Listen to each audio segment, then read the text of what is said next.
as a person trained as a doctor, I was trained to fix wrong, but something wrong in a patient. Mm-hmm. Obviously, try to fix it and identify what's wrong with it and how that happens and get rid of the cause or the problem. That's why I was trained.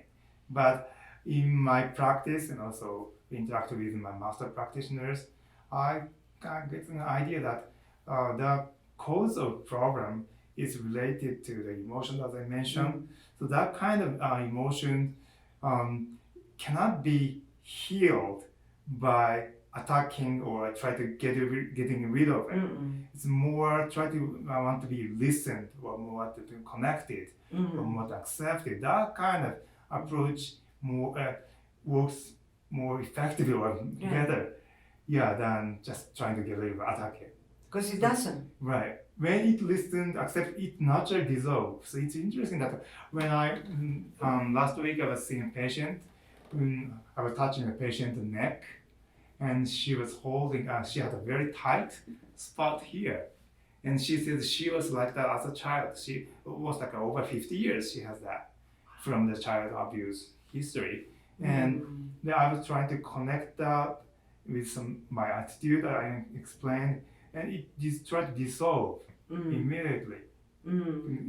Instantly dissolve it with my kind of attitude, my hand. And after that, I saw her a few days ago, and still the loosen up stayed there like that. And actually, I saw her other places, and I did the same approach, which was kind of manifestation of her trauma.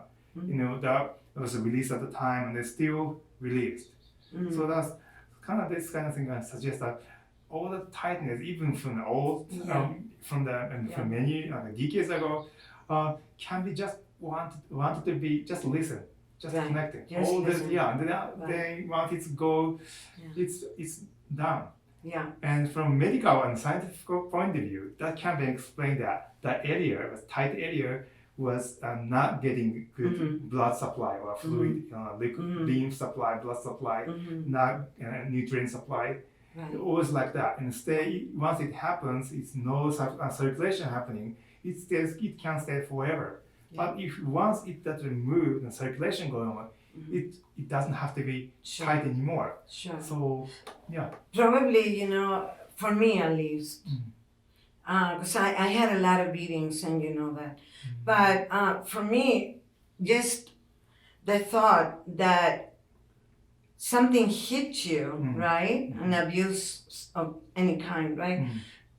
It's because you're not good. Because you're not liked. Because, you are something that deserves punishment. So that memory gets embedded there. And you shut down in that place, right? Because that place is no good. It's got all that information. But when you want to be kind to it like you do and you listen to it, it has the chance to release because no longer has to be afraid of it. No longer is a bad person. It's worth being taken care of. It's worth being listened to. I know that place very well. Okay? And that heals. I believe that's a very core manifestation or reality of pain or somewhere, some part of the body that has a clinical issue. And even traditional acupuncture explained, one of the techniques of traditional Japanese acupuncture is just a contact needling, no insertion, and just contact needling and just practitioner was supposed to get relaxed and kind of light energy, and sometimes move some manipulation. That's it. And usually it's supposed to release the tension. But that kind of thing is also explained that the area that has memory or considered the patient by the patient themselves as something not right. So something something right and painful is getting a normal, good, some even comfortable sensation. That changed the perception of the area, that's related to their emotions. That part is getting good sensation. It doesn't have to be painful. Right. And that changed the whole system. Yeah, it or does. the universe. It does, because Yeah. if you think about it, you know, now that place feels, I'm worthy. Right. I am not that bad, or I'm not that, whatever the cost it was. I deserve healing. I deserve the attention. And your energy has a lot to do with it, though.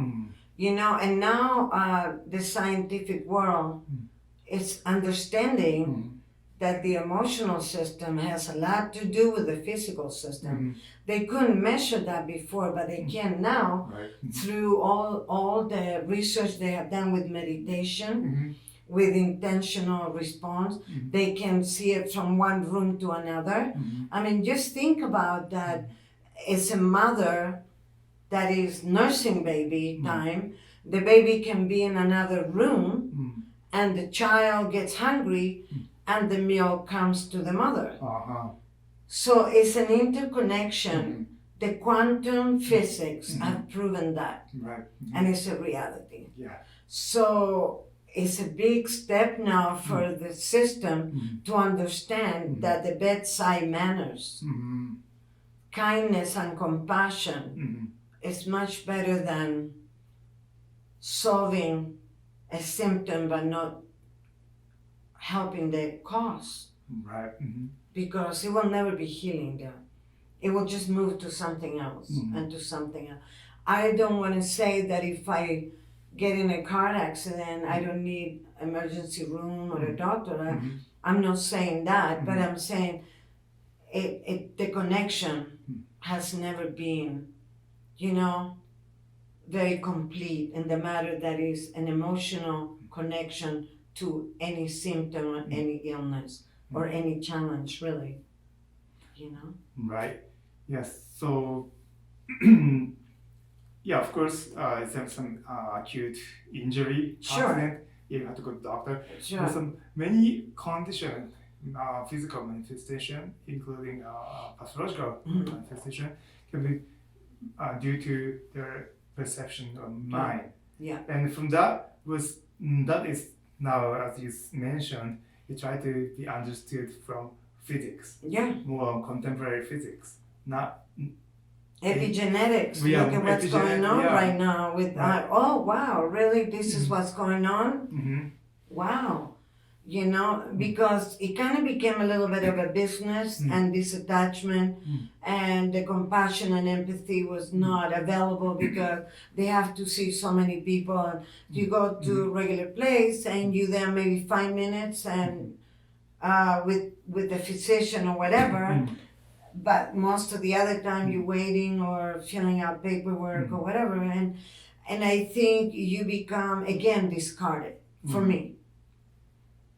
I feel I'm not important, that I don't deserve what's going on. You know, I'm just a number.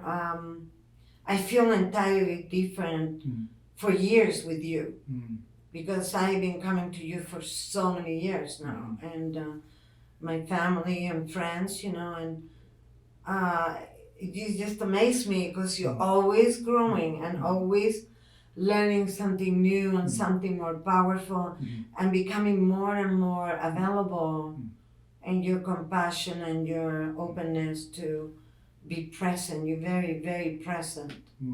It's rare to find that. Yeah, I try to, as I mentioned at the beginning, my goal is to heal patient. And I believe healing can happen very quickly as we think, more than we think. So nowadays, medical world is trying to look for see more patient and in short time. But if real healing medical approach goes well, many conditions that requires multiple sessions or even healing with a multiple session, even surgery can heal in 10 minutes, maybe sometimes 3 minutes and longer, 1 hour, can do a lot. So if looking for the efficacy, I think that people can be healed much more quickly and efficiently and effectively. I'm trying to believe that. And Yeah, that's because what you're we just make- facilitating, and as practitioners, we facilitate. Mhm. We give them the tools for them to do. We present, we kind, and that is what we can do because it's up to the patient Mhm. Right. to what they're gonna do and how fast they're gonna do it. Mhm. I do a lot of coaching, and some people takes years, and they hang on to that because for them it's safe. Mhm. They know it. It's painful. Mhm. They get compassion. They get sympathy. They get don't have to work so hard.